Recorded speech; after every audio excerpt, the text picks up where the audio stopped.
just stop. Here's Ross, the host with today's dose of common sense.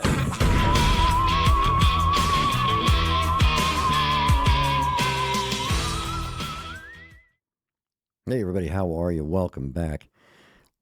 I was gone for over a week because I had COVID.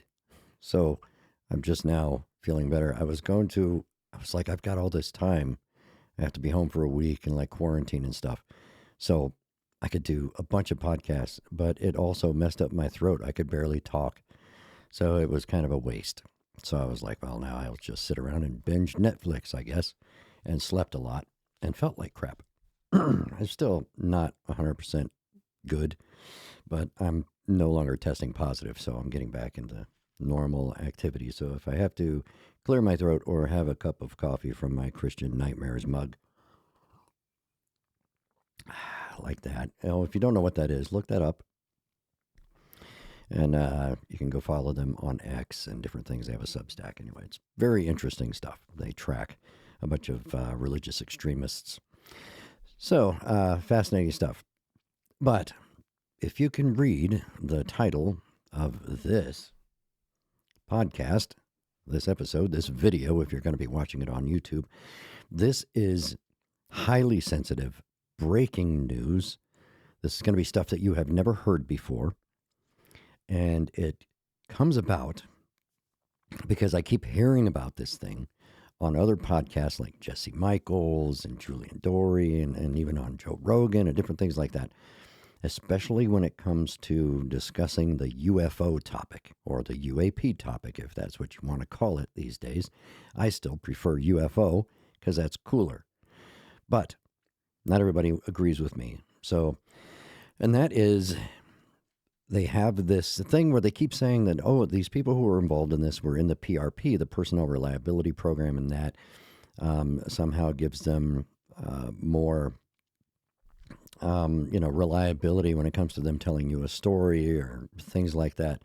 They get more credence because of this or because of that. And they were in the Personnel Reliability Program. It's a very strict program. Only the top of the people can get into it and all this other stuff. They keep talking about it in that way. And I listened to another Jesse Michaels podcast, his latest one this morning, and he did it again. He mentioned the PRP, the Personnel Reliability Program, in such a way to try and indicate that means that person is somehow superior to other normal people who may have had some sort of a run-in with something. So I'm gonna break my silence after 40 years, and I'm going to tell you about the PRP. Yes, I am, the Personnel Reliability Program.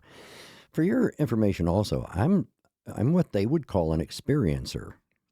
I have seen things in the skies that are not normal. They are anomalous. And no one wants to talk to me about my stuff. But they're going to interview every Tom, Dick, and Harry who says, I saw an orb in the sky from 40 miles away. It was a magnificent thing. And we called it in with my psychic abilities. But no, I've actually seen things, like physical things. They weren't imaginary. And probably can't talk about them because it's probably classified. Maybe that's why nobody wants to talk to me about it. But we're going to break open the Personnel Reliability Program today. So first I'm going to show you what that did. Well, first, I guess I'm going to change gears here. I'm going to go to the screen share thing. And look at this. This will tell you what it is, the Personnel Reliability Program. It uses DA Form 4515. And that's the PRP record identifier. And if you want to read this AI-generated gobbledygook, you go right ahead. But it is accurate. It looks like it took its information directly from a military website and Army regulations, so that's okay. But the highlighted portion, I'll just read that real quick for those who are just listening. A mandatory Army form, because the DA form is the Department of the Army form. Other, branches are going to have their own form, but this is the Army form, DA form 4515. A mandatory Army form used to track soldiers assigned to positions requiring access to nuclear, biological, or chemical weapons ensuring they meet strict medical, psychological, and security standards for trustworthiness. And that sounds pretty impressive. And I'm going to show you what they do for you whenever you wind up in this PRP program. And to do that, I have to turn off one of these lights. So bear with me, because with the light on it, it washes it out and you can't see it. So turn that light off, and this is what you get. This is the sum total of what this gets you being in the PRP. And you can see this one's a little dog-eared. I took fairly good care of my records over the decades. But you can see down here, this is DA form 4515. This is the version from August of 86. So anyway, that's why the title of the thing is Breaking My Silence After 40 Years. So it's a record identifier, and they put it in there, and it keeps going out of focus for those of you watching. But nuclear or chemical surety, and it's for healthcare providers. And you'll notice this boxed in part says, this individual functions in a nuclear or chemical duty position. Circle 1. Well, my stellar medical personnel, when they put this in my folder, didn't bother to circle 1. So it's a secret. It was so classified, they couldn't do it. But anyway, that's what you get. And that goes on the cover of your medical records. Actually, it goes under the flap. It wasn't. Anyway, it's basically it's a form of monitoring for you. Okay, so what it says underneath at the bottom of this thing, which is the old DA form 4515, I'm sure they've updated this since then.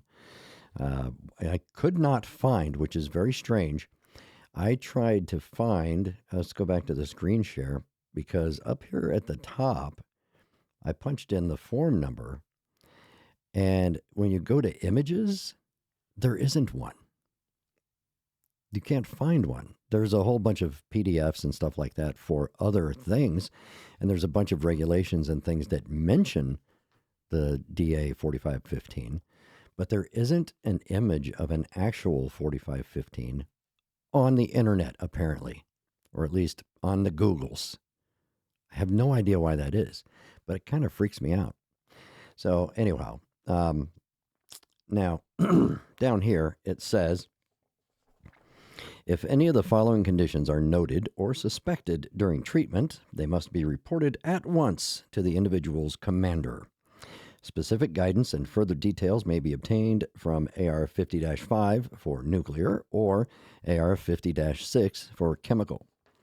Number 1, alcohol abuse. Number 2, drug abuse. Number 3, negligence or delinquency in performance of duty. So pretty much just being a lazy shitbag can get you in trouble. Pattern of behavior or actions indicative of a contemptuous attitude toward the law or duly constituted authority. So basically, if you're walking around saying, fuck Trump, or I hate Obama, or, things like that, or communism isn't that bad, that could all be kind of like considered the same thing. Any physical or mental condition that may impair judgment or reliability. Wow, that could be just about anything. That could be ADD. That could be a broken leg or a concussion or all sorts of things. Number 6, poor attitude or lack of motivation. Are you one of those? Are you one of those unmotivated troops where they have to drag you out of bed and take you to PT every day, and somebody's got to look over your shoulder all the time to make sure you're not shamming or sleeping on top of a wall locker somewhere? Well, guess what? This program is not for you. Use of prescribed medication, short-term stress, or physical condition/injury that temporarily impairs the ability to perform duties. So, that's what that is for. And it's just an alert page that says this person works in this critical field, and if there's anything wrong with them, we kind of need to know, because we don't want the guy who's currently having an emotional breakdown working next to the nuclear warheads or working on the nuclear submarine or anything like that, right? So it's a very simple thing. It's not it's not anything special. You don't. There's no strict criteria for passing a selection for this program where only the best of the best of the best can pass and all these other things. And no, it's not like that at all. It's they put you in a job, and a part of that job is being in the PRP. It isn't, oh, you got selected to, because you're so cool that you got selected to be in the PRP. So now we're going to assign you to this super cool job. Now, they assigned you to the job, and if the PRP was, if that job had to do with PRP stuff, then you were placed in the PRP program. It wasn't something that you actually did. There was no testing. There was nothing. And excuse me, if you read through the regulations and stuff, it's going to tell you that there was frequent reevaluation and all this. That shit never happened. It never happened. Okay. I was a member of the PRP, or I was involved in the PRP for 3 years back on my first assignment in the military, after graduating military police school and being Billy Badass. And I wanted to go out and jump out of airplanes and, use my billy club on out of control soldiers in the EM club and, stuff like that, or maybe do some counter narcotic stuff and work my way up into CID, and be a Mr. Federal Agent guy. But no, what they do is they say, you already fit all the criteria. You got your clearance and your background and everything's clear, so we're going to stick you somewhere where you can never escape. And that's what they did to me. And so I wound up in a PRP environment. But it wasn't that I was granted PRP status and then they assigned me to this thing. They needed a military policeman in this duty at this station. And as a part of that, you were labeled as PRP. And then if you have any, problems that would interfere with your ability to perform those super secret functions, well, somebody was supposed to say something. Most of the time, they did not, because the people who held those jobs were hard to find, basically. So it had to be something fairly extreme for you to get kicked out of it. And I don't mean that flippantly either. I mean, we had people who were alcoholics. We had people who would pop for drugs. We had serial adulterers, which, is a crime in the military. People getting busted for DUIs. We had behavioral problems. We had people getting Article 15s and a court martial here and there, just like any other unit in the military. And that's supposed to be serious. It's a serious offense. Like say you get an Article 15 for, you keep showing up late to formation or whatever. And that would be part of this whole, delinquency and negligence and performance of duty, lack of motivation, those types of things. And so if you get an Article 15 for that, guess what? They never took you out of the PRP. They never took you away from your job. They just take your money and bust you down a stripe or something. There wasn't any real consequences to that. The worst consequences you could face for violating something or getting kicked out of the PRP is that you would get to go have a regular job, and you didn't have to do this bullshit job that you got stuck in. Because believe me, the job that I was doing, nobody signed up for that. As a matter of fact, the year before, the assignment that I was in was an infantry job, and they decided, well, this is this is kind of fitting for the military police to do, so we're going to transfer this over from an infantry responsibility to a military police responsibility. And I came in right on the heels of that. That was fun.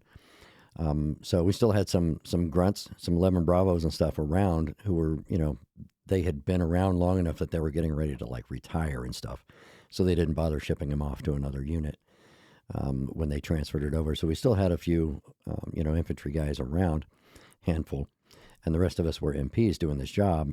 And so, I mean, that was like the worst that could happen to you is, you're no longer qualified under the PRP.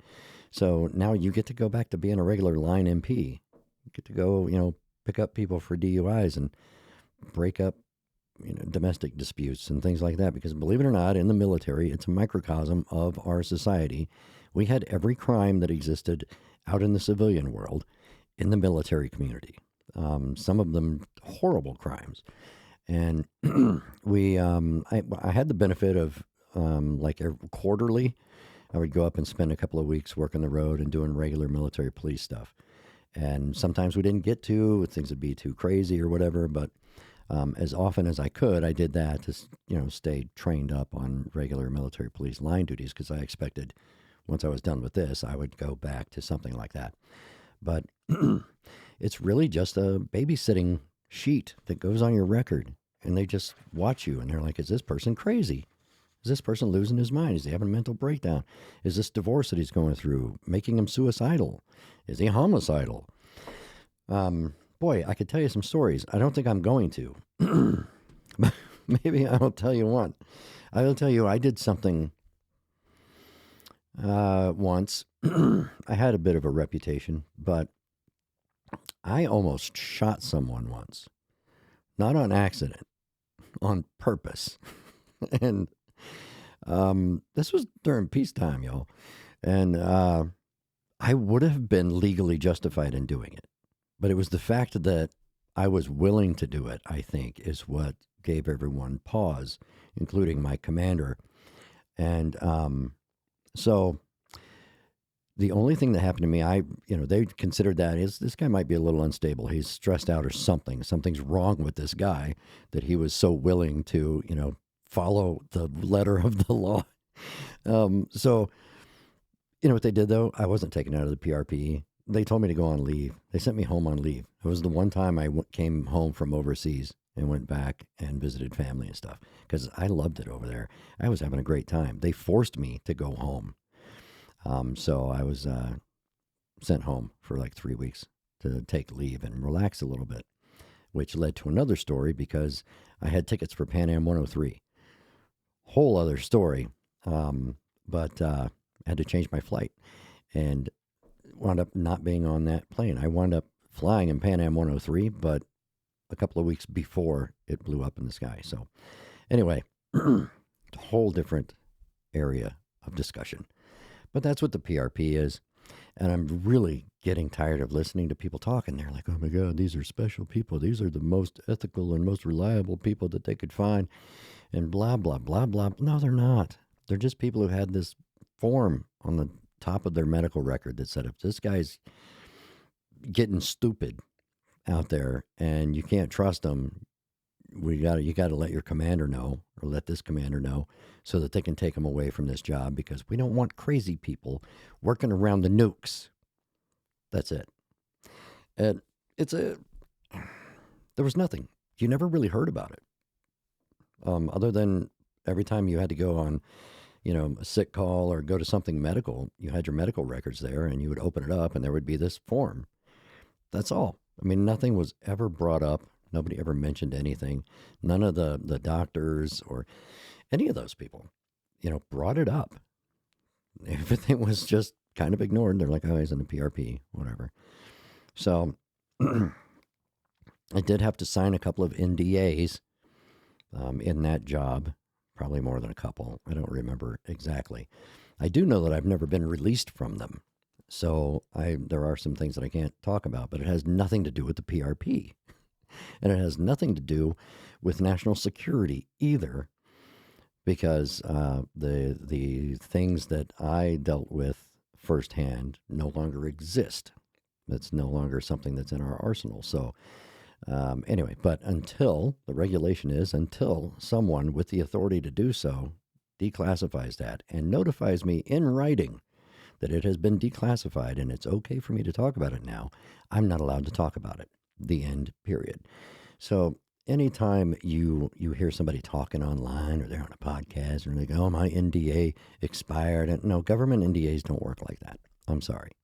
If it's classified and you are sworn to secrecy until someone tells you it's no longer a secret, you're not allowed to talk about it, unless you want to become a whistleblower, just like I'm doing right now. I'm blowing a whistle on a PRP.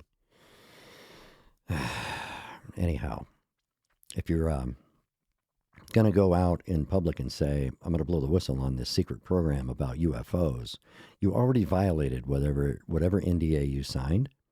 So because you're not supposed to talk about it, that doesn't mean, oh, you can talk about you worked with a UAP program, but you just can't give anybody details. No, that's not how it works. If you're out there in public in front of Congress and on TV getting interviewed by some Australian guy, and you say, I have direct knowledge that involves an unidentified anomalous phenomenon or UFOs and alien bodies, you already violated your NDA. So when you say, I'm sorry, I can't talk about that unless we're in a skiff, you're lying. Because you already violated the NDA. So there's nothing stopping you. You're already in trouble. So if you can't get in more trouble. You've already violated the NDA. So if you come out and say, yes, and I saw that alien body at Wright-Patterson Air Force Base in a hermetically sealed container that looked like embalming fluid floating. The thing was floating in this viscous fluid. That's no different than saying, I am fully aware that there were alien bodies somewhere. I just can't tell you where I saw them because that would be classified. No, the whole thing is classified. So all these people like Grush and Elizondo and all the other ones who say, oh, I can tell you this much. I can't tell you any more without being in a skiff. They're full of shit because you already violated the NDA if you had one, if you signed one. And so it doesn't matter. I can tell you part of it, but not the whole story because I'm bound by the law. No, you already broke the law. So you might as well just say it. The problem is they don't because they don't know it. They're just still speculating and telling people stories that they heard from someone else. That's just like what was going on today with the Virginia or whatever it is thing with James Fox today. It was the same stuff. And it irritates me. People just speculating, and then people will put it up on the internet and say, breaking, oh, they're blowing the lid off of this incident. Or no, they're not.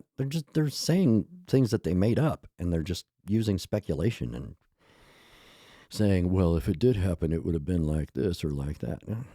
That has no relevance to any of it. But, so anyhow, that's what the PRP is. So when people are telling you, oh, this person was in the PRP, so we can rely on what they said. No, that's stupid because that person didn't go through any extra vetting. They didn't go through any deeper background check than anybody else. They didn't do anything. All they did was they were able to get a clearance and they stuck them in a job that required them to be in the PRP. That's it. That's all. And so they were in the PRP. And in the time that I was in the PRP, I never saw anyone kicked out of the PRP. And I saw people doing some pretty serious stuff. And I busted people for doing some pretty serious stuff. None of them got kicked out of the PRP. They just got in trouble. That was it. I didn't get kicked out of the PRP. And I probably should have been based on my conduct that happened there. And it's a long story. I'm not going to tell the whole story. But yeah, that's what it is. So stop talking about it like they're super secret spy programs or something. They're not. It's just these people work around nuclear and chemical weapons, and we need to make sure that they're not crazy. So if he starts acting crazy when he's up here getting his dental stuff done, or if he's up here getting checked out for that pneumonia he's got, then you got to tell somebody. You have to tell the commander. And they encourage you to rat each other out too, but nobody ever does. And like I said, the time that I was there, I never saw anybody removed from the program. And they were no different than any other GIs. They went out, they got in bar fights, they went out and got drunk, got in trouble, got DUIs. They did everything that every other soldier did. We were in a different circumstance because we were at a remote site. So we were kind of far away from the regular Army, and we weren't outside of the jurisdiction of the regular Army, but we were going to encounter local law enforcement before we did military policemen who are on patrol and stuff like that. So a lot of the times they got away with stuff too, because some things that were illegal under military law are not illegal under German law. So if the German police were the first ones on the scene, they would just go, oh, that's fine, okay, and go away. Whereas if the MPs were the first ones there, you'd be sitting in a detention cell waiting to get court-martialed or whatever. So so that was always interesting to go on ride-alongs with the German police, which I did a few times. So that's all it is. And I'm sorry to break it to everyone that it's not exciting. It's nothing that makes anyone more believable when they're talking about aliens and UFOs. It simply does not. There were crazy fucking people in there just like everywhere else. And if not, working there would make you crazy because nobody signed up for that shit. Nobody. Well, okay, some of those chemical weapons guys, the chem bio guys, which back in that time, the military police school was at Fort McClellan, which is the same place where the chemical school was. So all the military police and the chemical school guys all went to schools, on the same post. And we didn't really interact with them that much, but that's where they were. But we, did field exercises in the same, woods and did all that and marched on the same ground. And Fort McClellan is now a super site for toxic waste.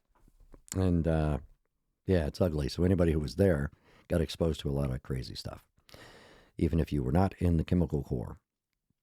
So there you have it. And if you have any questions, you can go ahead and ask me. I'll tell you, because it's not classified. It's not a secret. So, but I have never heard anyone explain it adequately. Just saying, oh, these are super reliable people who have to pass, stringent, rigorous evaluation and all that other stuff. And it's all bullshit. That's not true at all. So if you have a question about it, let me know. If you want more information about it, you want me to tell you some more stories, go ahead and let me know. But that's all it is. So Jesse Michaels, stop telling people that this dude was into PRP and these are the top of the line. These are the no, they're not. They're just regular soldiers who got stuck in a shit job, and they had to get this form on their medical records. That's it. Nothing else happened. Other things happened, but it had nothing to do with the PRP. So good luck to everybody. Keep your powder dry. Keep your head on a swivel. Shit's getting crazy out there. Crazier than it already was. So I'm not even kidding.